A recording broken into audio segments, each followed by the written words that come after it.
Medyo nakaluwag-luwag na tayo sa buhay mga mare, kaya ayan, bumili tayo ng mga gamit para sa condo namin. Tara mga mare, samahan nyo kami. Dito mga mare ay pumili muna kami ng faucet para sa aming kitchen. At dito nga mga mare, na-amaze kami sa faucet na ito kasi na-extend yung kanyang ulo. Tingnan nyo. Pasensya na mga mare at ignorante talaga kami sa mga ganitong faucet. Paano ba naman kasi mga mare, simple lang yung gripo namin sa bahay. At dito mga mare ay sinusukat muna ng asawa ko yung faucet kung magkakasya ba dun sa aming kitchen. At tingnan nyo ako dito mga mare, nalito na ano yung pipiliin kong faucet. Ako kasi mga mare yung nakatoka sa pamimili ng mga gamit sa condo namin para ma-achieve yung aesthetic theme. At sa wakas mga mare, ayan nakapili na rin ako ng faucet. And by the way mga mare, hot and cold faucet pala yung pinili namin. And share ko na lang din sa inyo yung presyo, 8,300 pesos lang naman. O diba nakakashock yung presyo. Kahit faucet lang mga mare, napakamahal na. After naming makapili ng faucet mga mare, ayan pumili na rin kami ng kitchen sink. At wala nang paligoy-ligoy mga mare, eto na yung napili naming sink. Silver lang pala yung gusto kong kulay para sa sink namin at tingnan nyo yung presyo, 10,000 pesos lang naman. O diba, kahit lababo lang yan mga mare, ang mahal-mahal na. Pagkatapos nun mga mare ay pumili na rin kami ng shower para sa CR. Sa dami pa naman ng pagpipilian ditong shower, ayan nalito kami ano yung pipiliin. Also mga mare, dito din sa shower namin, kailangan meron siyang hot and cold. So dito ay hindi pa ako makapag-decide ano yung shower na pipiliin ko kasi iba-iba yung shape. Actually mga mare, lahat naman ng shower dito ay maganda. Pero dun tayo sa maganda na, mura pa. Ang gusto ko palang shape mga mare sa shower ay bilog lang, kaya undecided akong pumili sa dalawang ito. Actually mga mare, itong tinuturo ko ngayon is mas mura kaysa dito. Mas mahal siya mga mare kasi hindi bulky tingnan yung faucet niya. Itong isa kasi mga mare, bulky siya tingnan kasi pwedeng matago yung faucet katulad niyan. And ito namang mahal mga mare, yung faucet niya ay nasa center at hindi siya natatago pero napaka-premium feel talaga. And tingnan yung mga mare, napaka-premium din tingnan yung kanyang handheld shower. At ayan mga mare, nakapili na din ako. Pinili ko itong mas mahal. Syempre mga mare, kung bibili lang din naman tayo ng shower, yung pang hotel quality na lang. Share ko na lang din sa inyo yung presyo nito mga mare. Nasa 23,430 pesos lang naman. Actually kasi mga mare, gusto din kasi namin na maging convenient yung pagsistay ng mga magiging guest namin sa aming condo. At dito mga mare ay tumingin-tingin din kami ng lavatory para sa CR namin. At dito mga mare, merong nakita yung asawa ko na kulay rose gold na lavatory. Pero mga mare, hindi ko nagustuhan yung kulay kasi hindi siya babagay sa aesthetic theme na design. Ang gusto ko lang talagang bilhin na kulay sa mga gamit namin mga mare ay kulay puti at wood lang. So hindi muna kami bumili dito ng lavatory mga mare kasi hindi ko nahanap dito yung gusto kong design. So dito ay tumingin din kami ng toilet bowl. Pero hindi na kami bumili ng toilet bowl mga mare kasi okay na sa amin yung toilet bowl na dala sa pagbili namin ng condo. At dito mga mare, bumili na rin kami ng bidet kasi walang bidet na dala yung toilet bowl nila sa condo. At eto na mga mare yung bidet na napili namin, color black lang. Tapos ito naman yung presyo. O diba, kahit bidet lang 1,200 pesos na. At dito nga mga mare, tinatry ko pang itesting yung bidet nila. Baka kasi mga mare, malakas mag-spray tong bidet na to, yung parang mawawasak na yung puwet mo.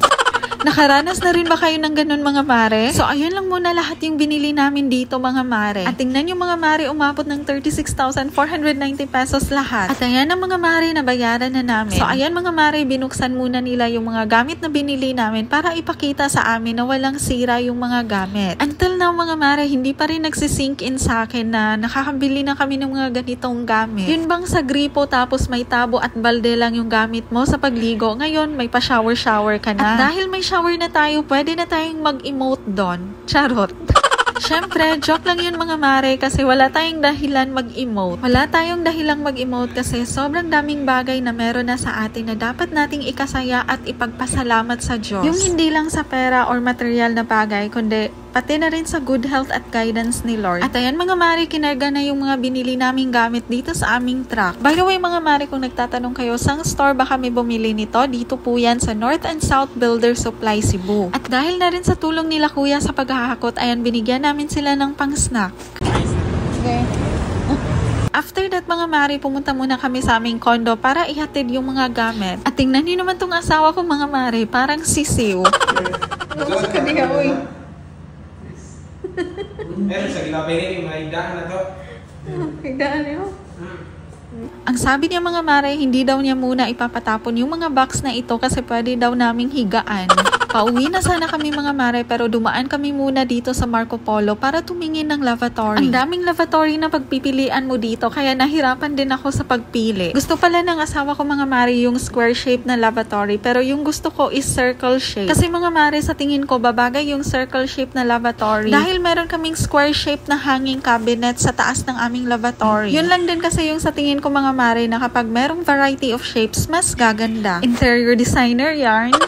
Hayaan nyo na ako mga mare, pangarap ko lang din talaga noon maging interior designer. Gusto ko kasi sana noon mag-take ng architectural or interior design na kurso. Kaso mahal nga lang yung mga kurso na yan mga mare, kaya hindi natupad. Kaya kahit sa ganitong paraan lang mga mare ay matutupad ko na yung pangarap kong maging interior designer. Magiging interior designer sa aming sariling kondo. At tingnan nyo naman mga mare itong kapatid kong videographer. Naisipan pa talaga niyang dumaan dito sa may salamin at mag-video selfie. Habang busy kami sa pamimili, eto yung kapatid ko, busy rin sa pagpapapogi.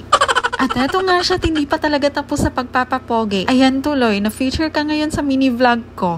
Fast forward mga mare, ayan, ito na yung napili kong lavatory. Glossy white pala ito mga mare at ang presyo nito ay 4,143 pesos. Grabe mga mare, ang mahal na pala ng mga gamit ngayon. Kaya't kung magkakabahay kayo mga mare, kailangan nyo talagang pag-ipunan. After that mga mare ay naghanap na din kami ng faucet para sa lavatory. At habang napadaan sila dito sa may toilet bowl, ito yung kapatid ko, nag-joke. Bangon man kumain, tabunis ako.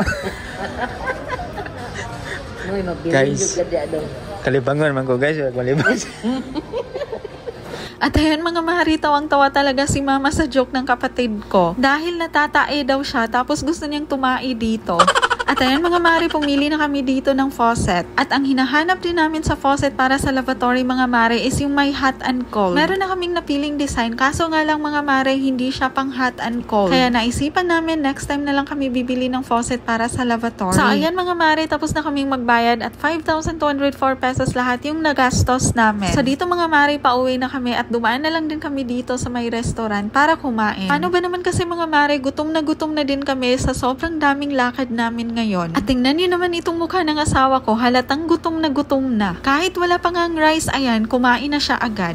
At sa wakas, kainan na. Kain po tayo. After namin kumain mga mare, dumaan muna kami dito sa 7-Eleven para mag-grocery. So bumili kami ng gatas at kaunting snacks para sa pamilya ko. Medyo nakaluwag-luwag na rin kasi tayo sa buhay mga mare, kaya ayan, nakakapag-grocery na tayo para sa pamilya. Medyo nakakaluwag-luwag na rin kasi tayo sa buhay, kaya nakakakain na ng masasarap na pagkain yung pamilya ko. Medyo nakakaluwag-luwag na rin tayo sa buhay, kaya nakakapag-upgrade na rin tayo ng mga gamit sa bahay. Until now, hindi ko pa rin alam kung paano ko nakakayanan lahat ng dumating at dumadating na struggle sa buhay ko. Pero eto ako ngayon, nakaluwag-luwag na sa buhay. At thankful ako kasi nasusurvive ko. Importante talagang naniniwala ka sa sarili mo at sa faith mo. Kasi yan yung magdadala sa'yo sa pinapangarap mong buhay.